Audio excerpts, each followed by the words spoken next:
Welcome, everybody. Good morning to those in India and good afternoon to those in Australia. Welcome on behalf of the Perth US Asia Centre and Austrade to the latest installation of Beyond Delhi. A special shout out to those who registered to join us from San Diego, Japan and Milan. Hope you've dialed in on the call okay.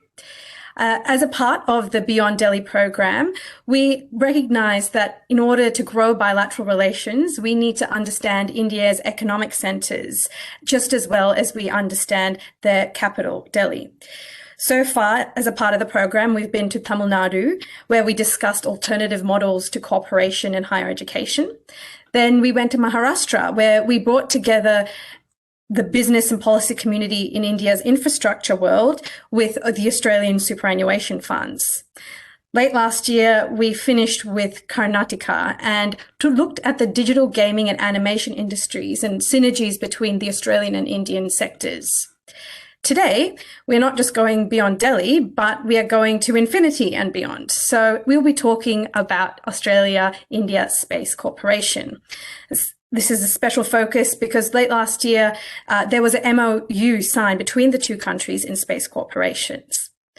To ground the discussion, the state we will be focusing on is Telangana.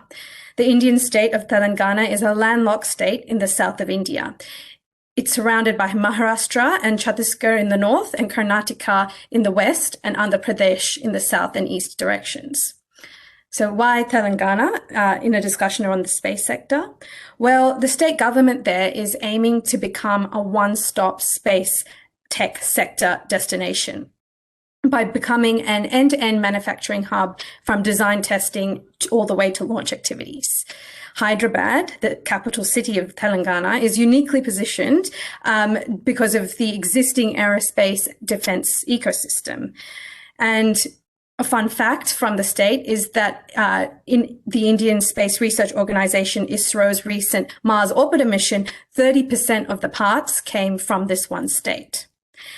To join us today, we have a brilliant panel, and I would like to introduce them one by one as they gave their opening remarks. So first, I'd like to welcome Sarah Kulu, the Consul General, who has responsibility for Telangana.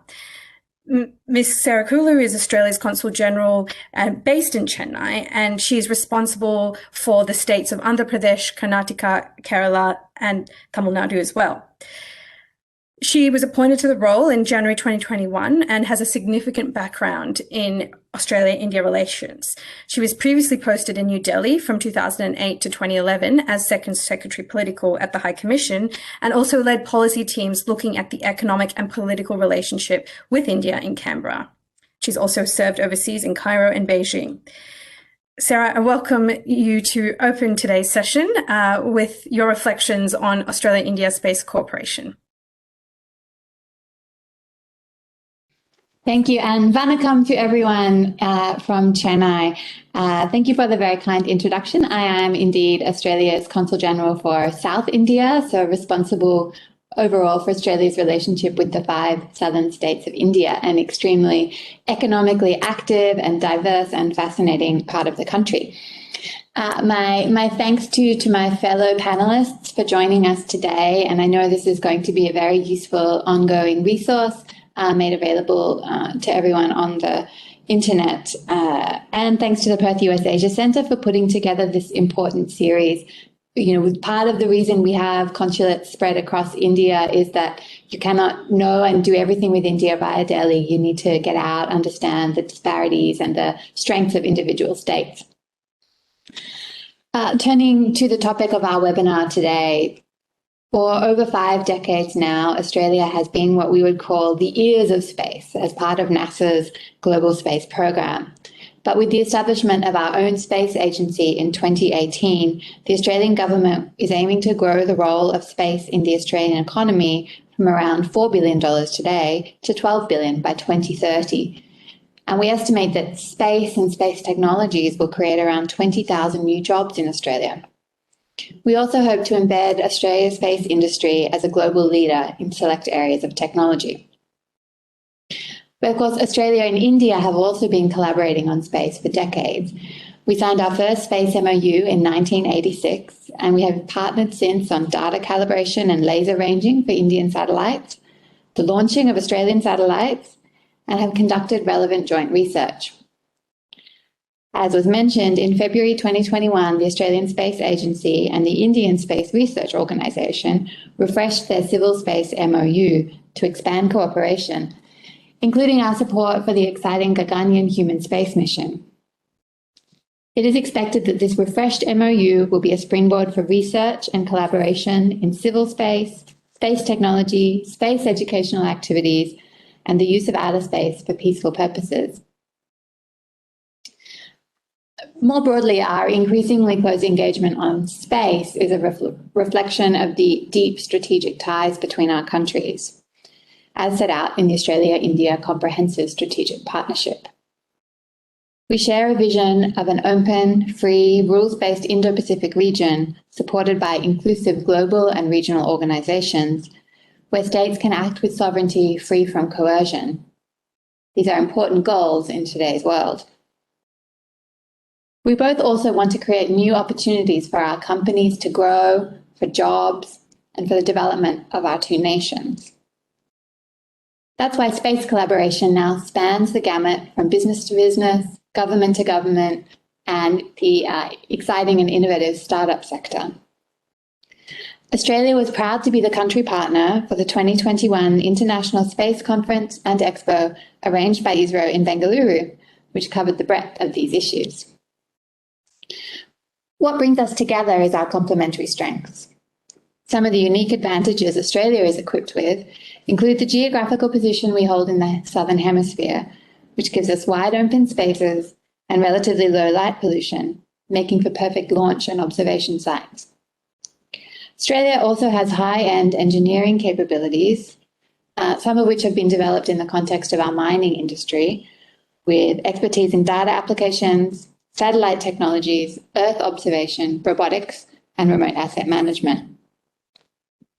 We also offer opportunities for space startups from India looking to find a launch pad into the Australian market, including the Venture Catalyst Space Program run by the University of South Australia and attractive migration conditions under our Global Talent Scheme.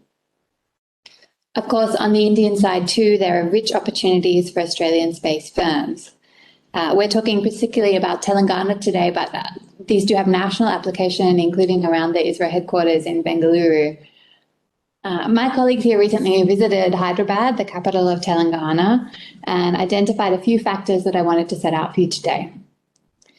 First, that as mentioned, Telangana has a rich defence ecosystem, including multiple aerospace parks. So Telangana is increasingly positioning itself as a hub for this industry, specifically at the Adibatla SEZ near Hyderabad. There is a dedicated aerospace area where Tata, Lockheed Martin, GE Aviation, and Boeing are functioning.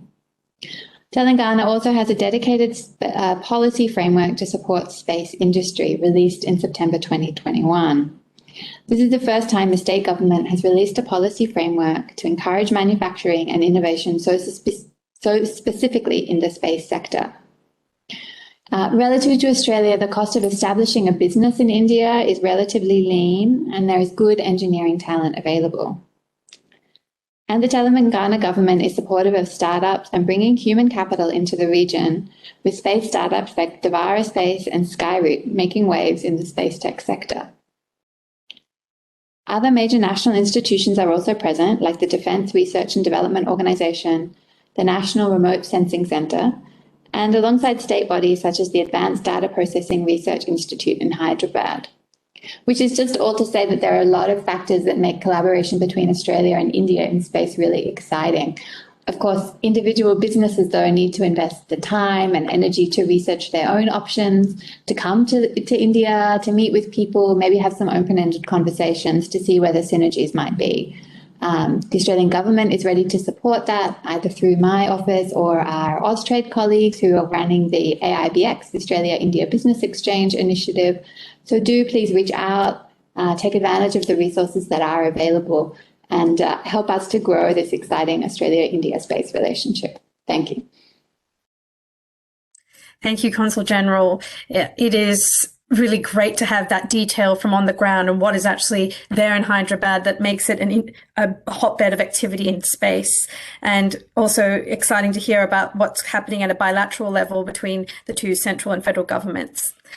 Next up, we have Dr. Gauri Shankar, who is the Director of the Office of International and Interagency Relations at the Indian Space Research Organisation, ISRO. He's headquartered in Bangalore, and in his capacity, he interacts with other nations' space agencies and multilateral body missions in India and abroad to pursue cooperation. He first joined ISRO in February 1999 and worked on various projects related to remote sensing applications for agriculture and soils. He has been coordinating ISRO's international cooperation since February 2009. Dr. Gauri Shankar, I welcome you to make some opening remarks. So much, Ms. Sonia. Her Excellency, Consul General of Australia at Chennai, Ms. Reena, fellow panelists, and also the distinguished participants. It's a greeting from my side, the Indian Space Research Organization. Really, I'm honored to be part of this key event. I can say it's first of its kind after the space reforms announcement by Government of India.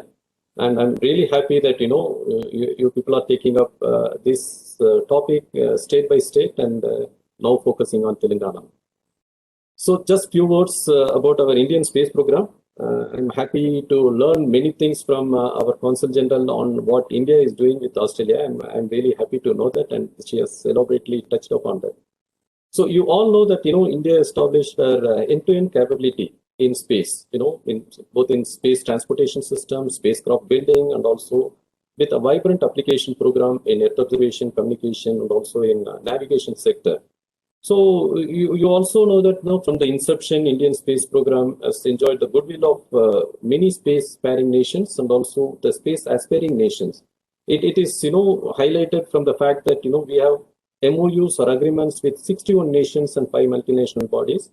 So this 61 number it may be looking a little bit odd, but the space connection is hardly with 70 or 80 countries. So that way we feel 61 is a big number for us. So coming to our relation with Australia, certainly like cricket, we also have a lot of good connection with Australia. And one good point, what I want to say here is, all our missions to Moon and Mars are tracked by a ground station in Australia, either directly or through any other external support. Though we are proud of that particular fact.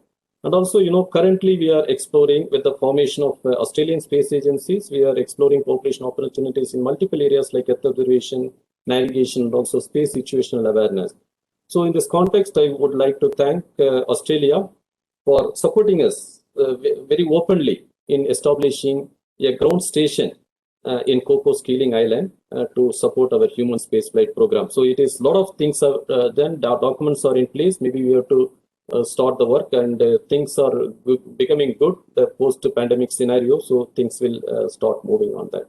So let me talk something about our Indian space reforms. That is the context of this particular panel today. So you all will agree with me that space activities are expanding globally with more players on board, both governmental and non-governmental. In my opinion, space has got it deserving space in global economy, I can say, and it is keep growing. Multiple sectors are started depending on space inputs, both for connectivity and also for some of the data.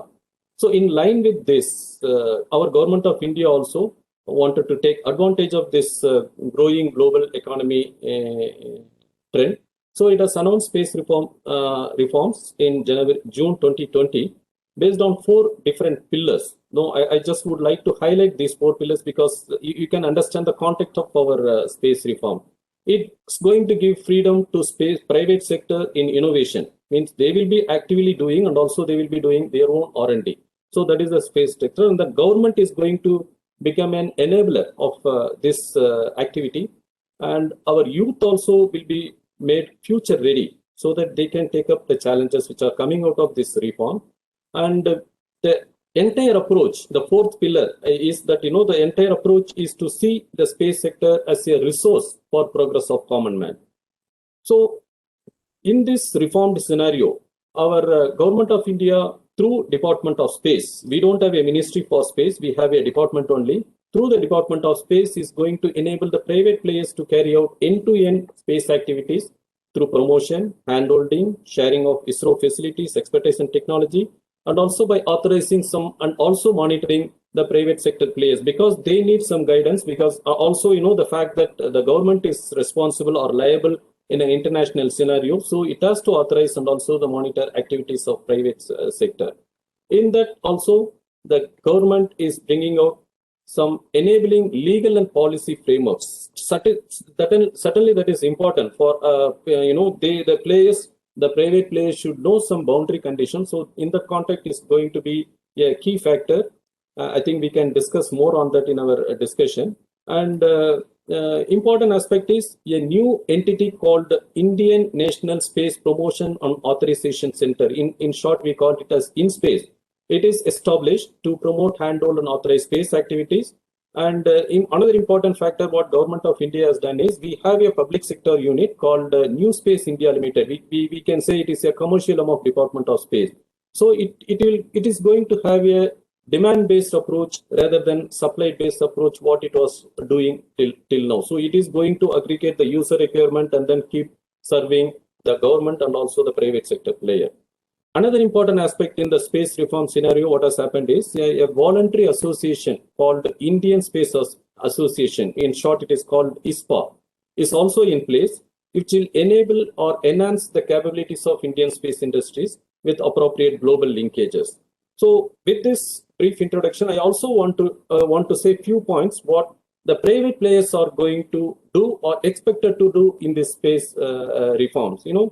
With these reforms in place, I think, as I mentioned earlier, the industries are expected to be an end-to-end solution provider rather than the mere supplier of the system, which they are doing right now. We have 400 odd industries, but they are mostly meeting the requirements of India as a supplier, and we expect them to be an end-to-end solution provider. I think our Consul General also addressed this particular point. And also, the infrastructure and the expertise which has created over 6 decades of Indian space program within the country is made available to the industry. So, which is, it's a very big thing. They can reduce a lot of investment in establishing and also the timeline for establishing the infrastructure. So, the industries are expected to come out with a proper plan to utilize the same in an effective way. So the third aspect, what industry we can expect from, they can also collaborate with international counterparts. They need to go out of India, start interacting with a lot of industries in Australia also, so that they can get the required expertise, which can feed into domestic and also international market. They can meet the domestic and international market. Also, they are expected to carry out their own R&D activities. And they can also participate in announcement of opportunities, which is going to be issued by ISRO in the new space, new technological domains, wherever ISRO is going to do. Suppose if you are planning for a space station, there may be some associated technology, so industry can be requested to carry out their R&D activities and then feed into that. And the Indian industries is also expected to support the New Space India Limited. The New Space India Limited, the commercial arm, what I was mentioning, as of now, it is being supported only with ISRO's expertise and then resources and also the infrastructure. We are expecting the industry also to feed into this particular mechanism, which is going to aggregate the space user requirement and provide commercial solution.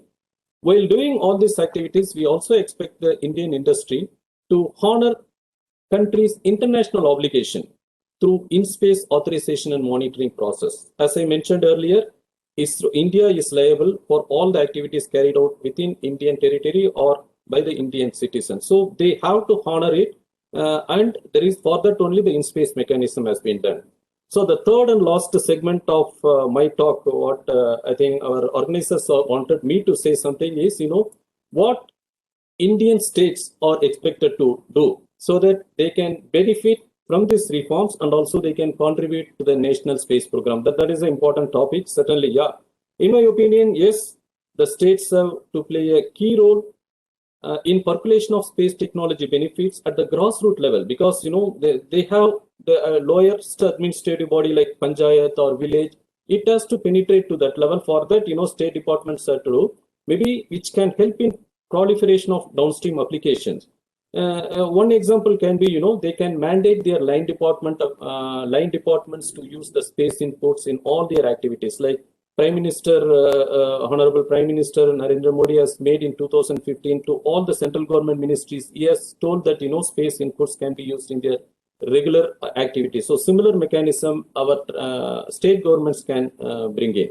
And also, in my opinion, they can also set up some space kiosk or earlier we were calling it as a village resource center or some sort of things in the lowest level of administrative zones, like, in a village or panchayat, so that it can provide space-based or a GIS-based, geographical information-based solutions through space-based connectivity. This is also an important factor. They can start thinking of it, and they can also create industry-friendly atmosphere by giving land amenities and tax-free regimes, which Telangana is already started doing. And one important key factor which came up during the discussion with my colleague, most of the startups, they are good, they are doing their activity, and after a few years, they are establishing themselves, and sometimes beyond some level, when they are feeling that they are matured and then start doing their business, they may hesitate in expanding their activity to the unknown territory, even if they have the capability. So state government, in my opinion, can build some supporting mechanism to give the required confidence to startups in this context so that the startups can expand their thing. So the last and final point, I think most of these plans are already implemented by Telangana government, or it may be on their drawing board for consideration. So I am sure they will be discussing some of these points. So to summarize, there exist ample opportunities for both countries to come together in space, not only at agency level, but also at industry level and academy level. So with this, I close my opening remarks or the remarks, and I am opening myself for further discussion in this panel. Thank you so much. Thank you, Dr. Garishankar. I love that we've gone from federal government to the panchayat level for cooperation. And Renee, our local governments in Western Australia getting on the space bandwagon. I'm excited to hear from another state representative here in Western Australia, home to the Cocos Keeling Islands. We have joining us to make some scene-setting remarks before our panel discussion, Renee Sayers. She is the Deputy Director of the Space and Science and Technology Centre at Curtin University. Her leadership extends to the Bina Space Program, where she continues to forge novel partnerships and creative collaborations to empower people and see STEM, science, technology, and mathematics in a new light. Renee is a founding partner for the Australian Remote Operations for Space and Earth, AROSE, and has supported the alignment of FUGRO, Australian Space Automation AI and Robotics Control Complex. She believes that partnerships are the key to prosperity and is a young leader program manager for the Australian American Leadership Dialogue. She was also selected by the US Department of State as an international visitor leadership program to advance women leaders, planetary science and outreach. Renee, I welcome you to make some remarks. Thank you so very much, Sonia. And it's wonderful to join from Noongar here in Western Australia, and from here at the centre at Curtin University. I'm the deputy at the Space Science and Technology Centre, and we're the largest planetary research group in the Southern Hemisphere. So, and now within Australia, it is the only planetary science group at the moment. And so with that, we're able to have that formal representation of the Australian planetary science community to NASA and to the global the space commons with science, technology and research, the language that we can share to further these aspirational and challenging outcomes together. So our scientists, they're amazing world leaders and passionate people who look at most areas of solar system and planetary exploration. So I'll just set the scene with that in the context of this is the science that is fundamental to space exploration and paves the way for those innovations to sort of cycle back again. So we're asking questions of our solar system, things like planet formation and the geological history history of Moon and Mars, the origins and evolution of the solar system, which ultimately is the endeavours of space exploration in our cosmic neighbourhood.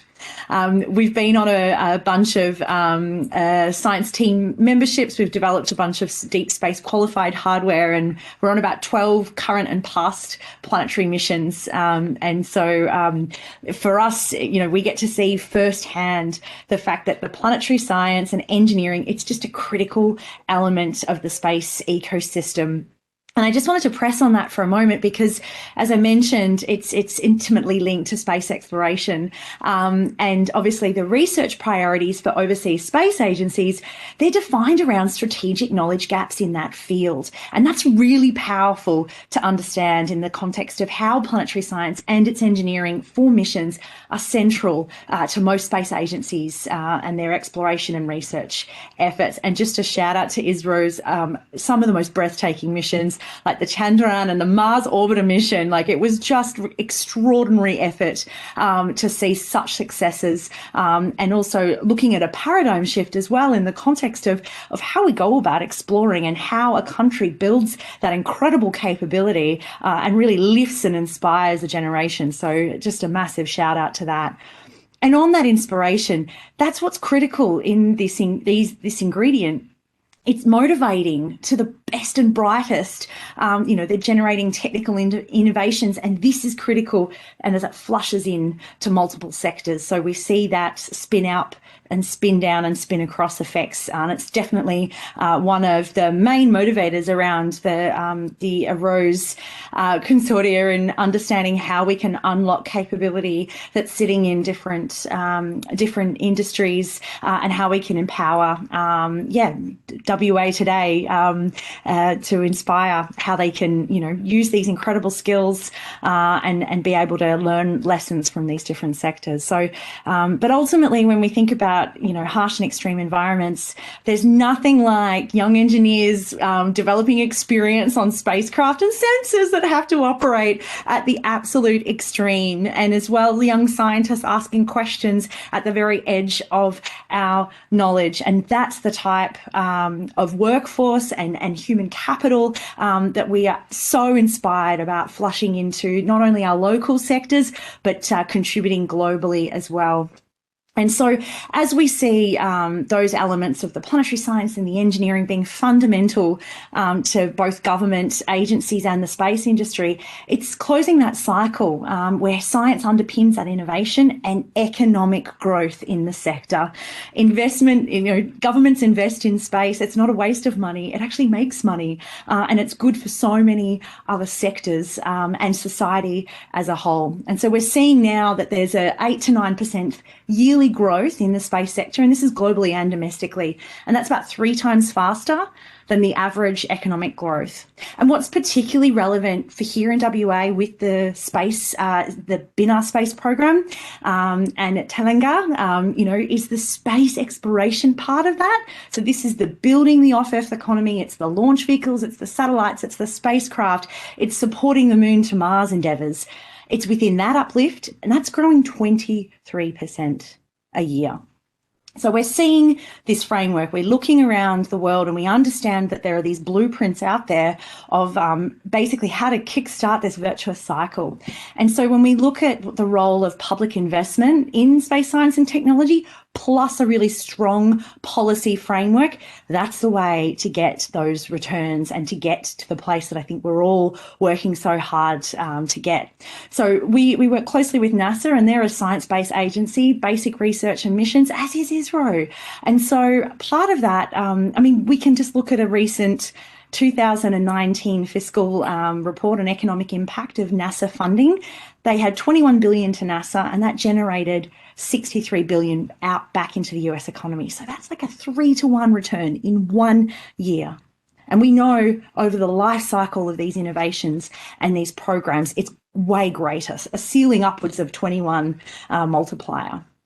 So we see that it's benefiting other sectors. We see that it's contributing to this high-tech workforce. It's aspirational, it's challenging, and it can also help in other ways. For example, helping us develop strategies for sustainability in other sectors, like Earth observations for assessing human impact on climate change and making better data-driven decisions.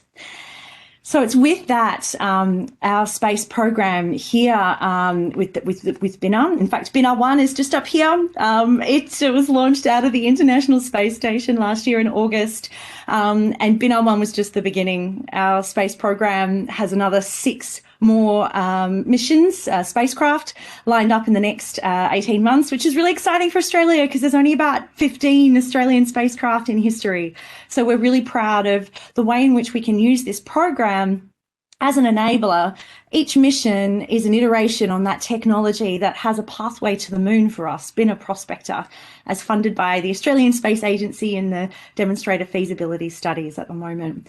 And so for us, this really is an enabler. We want to put this together with the state to support local industry to change Australia's approach to things like spacecraft R&D. We need a fast-fail capability, and we need to be able to get science back in the central element, not just for the future of Australia in space, but how we connect internationally, because this is the language that we speak. Science, research, technology, these things cross over borders every single day. Businesses and livelihoods are built on that.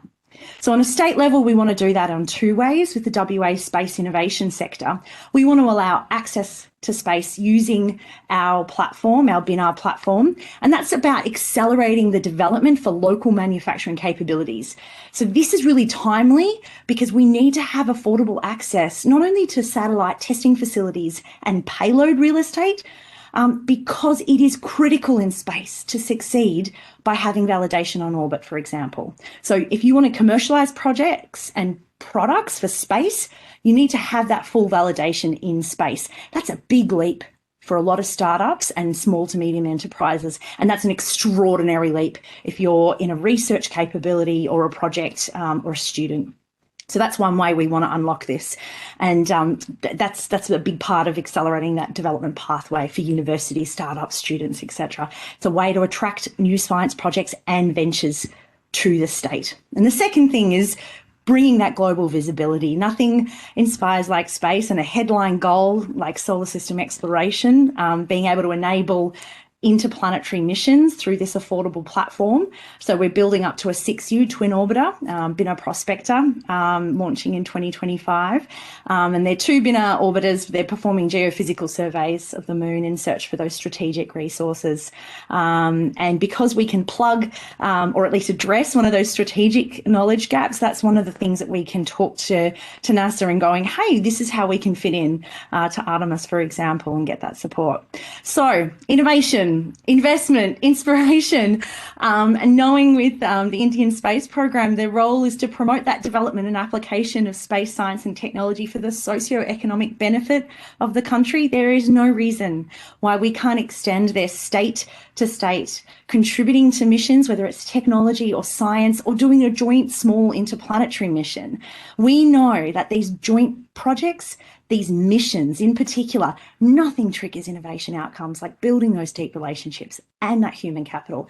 We can kickstart spin outs and get them going along with like young, bright things, getting their hands dirty on a joint mission, and being able to extend that language of science, of technology, of research and inspiration. Nothing does that like a science mission in space, or nothing does that like a space mission, sorry. So that goes to our reason for existence, and also what we're trying to really kickstart here in Western Australia.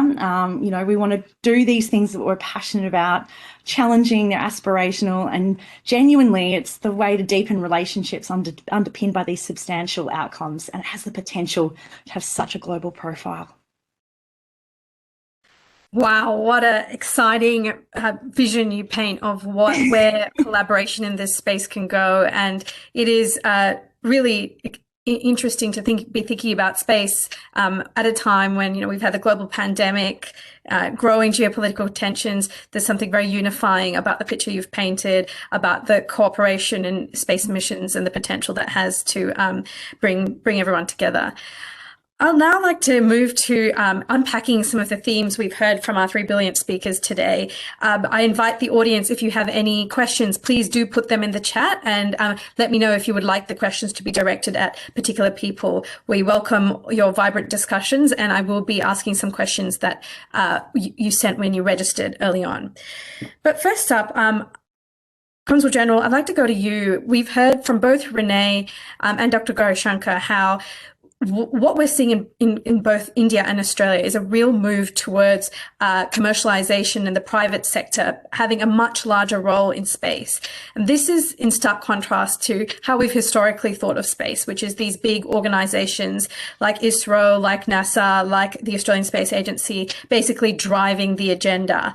I'm interested in your reflections, and how is the federal government or central government's role in space different in today's contemporary sector to, it was when we had the moon landing?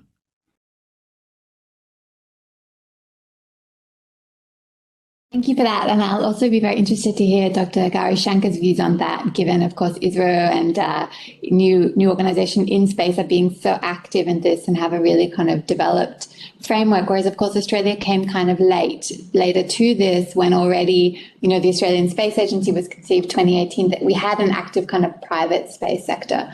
So, I mean, the democratization of space, the use of smaller satellites, we can all think of inspiring global companies that are making space seem like it's something for all of us. So, big research funding, kind of pure science work can be led by governments more often, perhaps, than private corporations. But I think what we've seen is that space has now moved where the commercial applications, the investment outcomes, that Renee was talking about are so obvious that the private sector wants to be involved. So if you have that inspiration of young students, much more in all of our countries, a climate where startups are taking the lead in working out new technologies in as part of a package, I think it's just a really more diverse, more dynamic space. We can bring in more players. But I'm going to hand to Dr. Gaurashankar because I'd really be interested in his views on that. Yeah. Great. Dr. Gaurashankar, as a taxpayer in the Australian system, there's a part of me that's glad that my taxpayer dollars aren't going to fund global missions, that the private sector might be the way that leads the way. Is there a danger that this trend that we're talking about results in less funding or less support from central and federal governments, or is this a good thing? I don't think so. There is no question of government reducing its funding. Maybe when these reforms have been announced, a lot of discussions were going on, and in my opinion, the government has to certainly keep funding the space program for two reasons. One is to bring public good services to the common man. Certainly, private entities will do on a chargeable basis, but there are certain things like, disaster management support. You cannot charge people to give any fee for that. And certainly government has to invest on that. It has to have its own satellite or the data products, which has to be available in a real-time basis, and it has to process and make available. So certainly this will go on. And, the space exploration missions, certainly private industries will come into place once some exploratory domain has achieved some maturity, like when they have to go for some exploring minerals or utilization, some sort of such thing. Till then, the initial exploration or laying the road has to be done by the government. So government funding is going to be the mainstay. At least I am clear that in India it is going to be the mainstay, and private players certainly have to start investing to proliferating this particular downstream application where it's difficult for government to go each and every corner of the country. So there only we are expecting the private players to pitch in and then do that. Great. That's very interesting. Dr. Gaurashankar, I might stick with you for this next question. So we know that big benefits will accrue to the first mover in space governance, just in the same way that European nations benefited from setting the global trade rules or the laws of the sea. We know that countries like China are determined to have a voice in shaping the rules for the next century of space exploration. So a couple of weeks ago, we saw that Beijing released a white paper that set out the country's space plans in shaping international laws that govern space. I'm interested in knowing, is India working actively in space governments, and is this an area of potential collaboration between Australia and India?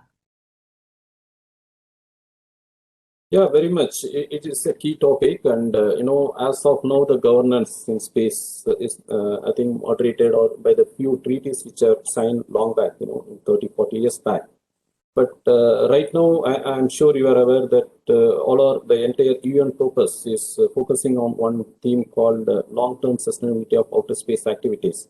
And incidentally, this working group, the working group which has to implement the 21 adopted guidelines, the working group 2.0, we can say, is led by Mr. Uma Maheshwaran, the scientific secretary of ISRO.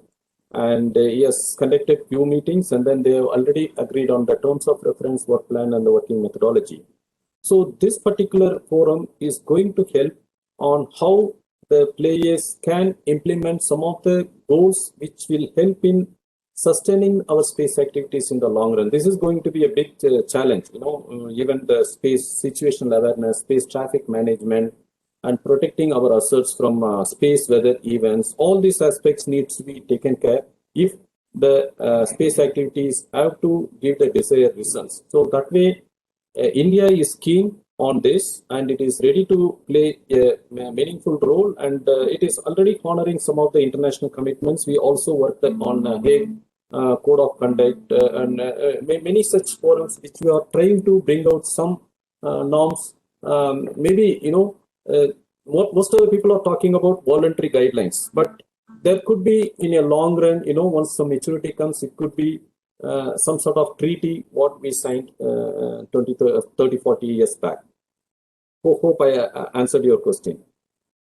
Yes, no, it's very interesting to think about how the treaty and governance system of space is evolving, and the fact that this is an active area of cooperation, both bilaterally and multilaterally. Renee, you spoke a lot about how important it was to empower the next generation, and Dr. Gaurashankar, you talked about the youth in India. We have a question from one of our audience members. His name is Ajit. He's from the University of Madras. And Renee, I might ask you to answer this one. He asks, I'm aware space is going to be the future, but as a student of defense studies, I'm keen to know how space technology would influence the defense sector, policing, and public empowerment. Hello, and thank you for that question. Absolutely. It's no secret that space can be dual use as well. And so we have to appreciate that the technologies that are being developed on this cutting edge and that are being funded, for example, through Blue Sky research and applied research as well, can have those flow-on effects. So I think one of those things is understanding, that technology and research is as an enabler.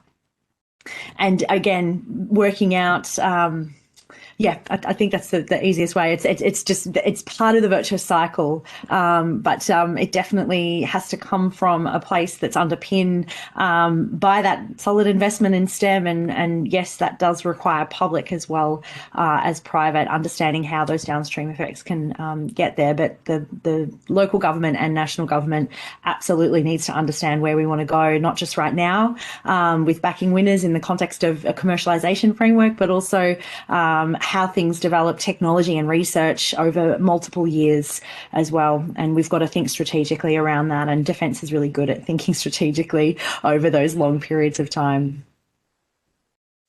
Thanks, Renee. Jith, I hope that answered your question. We have one from Gordon Flake, the CEO of the Perth US Asia Centre. Gordon asks, it is clear from your remarks that cooperation in space requires more than just technology. After a 2-year COVID hiatus, what are the first priorities for travel and face-to-face interactions in the bilateral? I might start with you, Renee, and then I'd like to hear from us, the Consul General as well. Fabulous. Hi, Gordon. Thank you so much. Great question. Straight up, let's get those influencers, leadership from these space agencies, ISRO, as well as our partners at NASA, for example, to really come here to our state here in Western Australia and actually see this landscape, see the ecosystem and see all the pieces that are in play. Because as we move forward in the next 5 to 10 years, as Artemis, the Moon to Mars program, and all of these nascent space sector and industry projects and space manufacturing hubs all start to like grab wind and go, I think we're going to really start to see the role that some of the incredible work that we've got going on here and how that can be and seen. But I think you have to see it to believe it in a lot of different ways. If I just touch on the remote asset management element, here in Western Australia, we have control centres, command and control centres. We have mission ops that run, that just is a different paradigm change. So when we run space missions, for example, you could have a very large team all working over a very long period of time on an exquisite piece of technology. But it's kind of flipped here in Western Australia, where we have operators who sit, one to many robots at that point, and there's even a place that runs on an 8-week rolling automation, a tyre mine site, 8 weeks automation from what's in the ground out to a shipping dock. And so to think of how we do this at scale, it's just a very different business model when we think about how remote asset management will need to be scaled up in the context of further space, deep space and interplanetary type of exploration. And just to touch on one of the points earlier, just talking about the funding in space.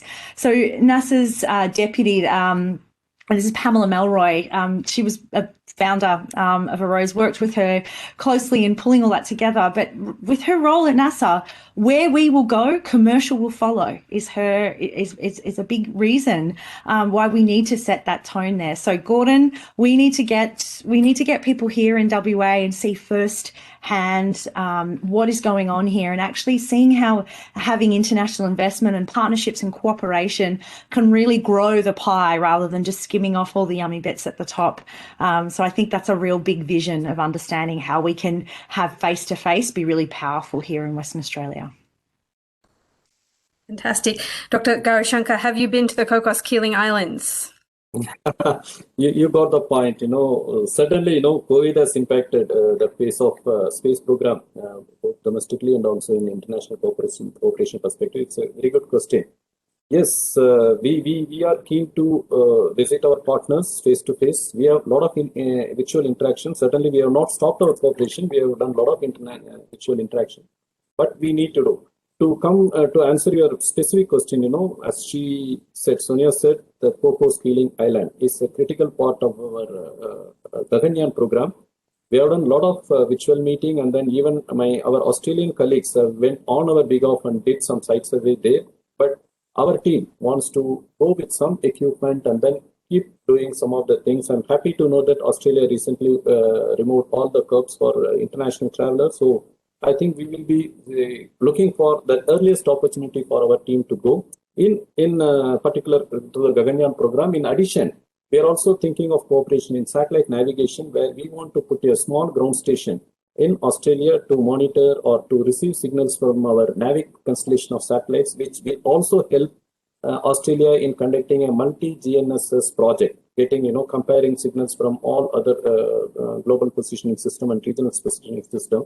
So towards that also, our team is ready to go to Australia to see where they can put up such a thing. So I'm answering your question in a specific way, but this is the fact. Thank you. Consul General, it must be much easier to practice diplomacy with open borders. And I'm interested in your experience as well, working on the economic relationship, what you see in store in terms of the specific cooperation in the trade agreement that might be announced, or how we might capture this return on investment that Renee previously talked about in the bilateral.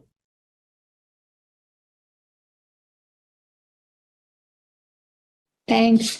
I think to echo Renee's point, you do have to kind of see it to believe it. And to go back to Gordon's initial question, what's the first priority for travel and face-to-face? Actually, all of it. Like we've all had 2 years of virtual diplomacy. And, what we found is you can make an initial connection, you can have a kind of practical conversation, but to build those bonds of trust and real friendship, there's nothing quite like visiting. So I also hope that Australian companies who are interested in working here in India with Indian companies do take the time to visit. And it is indeed a great thing, as Dr. Garishankar said, that both countries have their borders open now for those who meet the conditions, like being double vaccinated.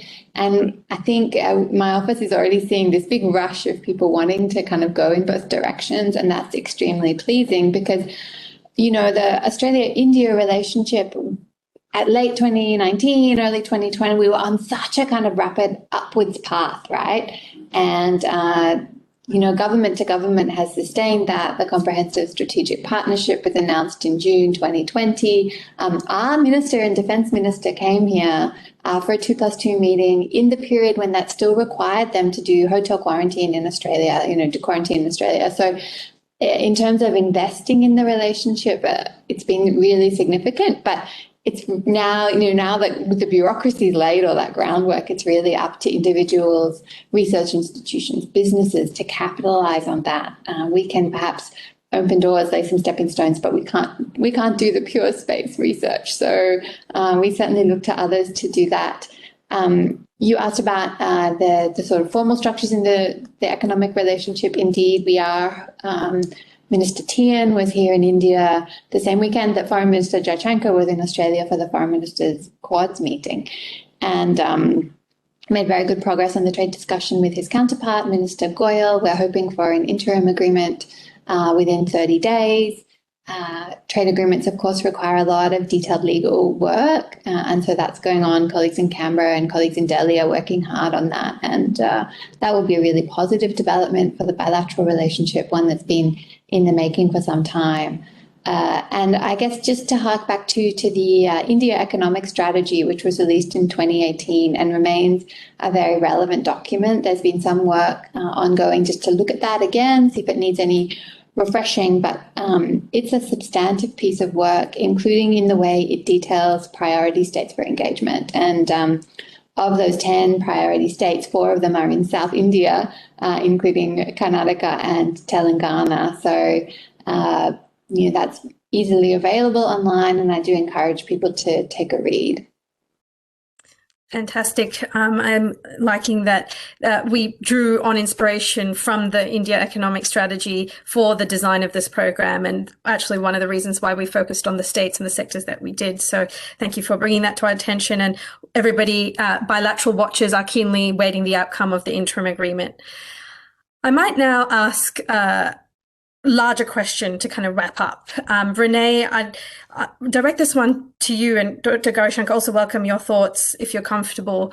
I was reminded today of a quote from Yuri Gagarin, who was a Soviet astronaut and became the first man in space. And his observation while observing the Earth from space was, looking at the Earth from afar, you realize that it is too small for conflict and just large enough for cooperation. Now, we are in tense geopolitical times. We know Russia is an important partner in space for India. Renee, how does geopolitics affect space cooperation? Should it? Should we be working with partners with like-minded values, or should we try to leave geopolitical tensions behind in the pursuit of the unification project that space can be? I don't think we can ever isolate that variable as much as we try and create the perfect experiment to do so. But I actually think it is something to be harnessed. And I actually think that it's going to require humanity to go that next step, that diversity and that appreciation, that we bring all of those parts together. We are the sum of who we are as humanity. And as we explore space, this is literally the extension of humankind outwards into our cosmic neighborhood. And so we know when we see pictures and share stories of those that have seen the Earth from orbit, from the moon, and what that actually looks like. And so I think in some ways it's incredibly relevant because we are conducting these endeavours, you know, on Earth, on ground, in country, with our fellow humans. But when we get up there, it's very, very quick to realise that this is a human endeavour. And so I just think that, again, you know, when we think of space and we think of research, we think of science and technology, these are the languages that we can speak internationally. And I believe that they have such a deep role to play in diplomacy and being able to advance common goals as well. So there's something quite unique. And one thing from a space point of view, from an advocate point of view, from STEM and outreach, one thing that has got me since I was really, really young was just how diverse the reasons why people are inspired by space are. So, you know, we've got dozens of people here just in the immediate vicinity, let alone who's all watching right now, and why they're interested in space. And our panelists, you know, will have their own motivations and inspirations. And this is what I think is so unique about that endeavour. And I just truly believe that understanding that it is a really easy thing to come together on, relatively easy, when, of course, there's a lot of things in our world that is not. That might be a great place to leave the discussion for now, unless Dr. Gauri Shankar, Consul General, if you have anything to add.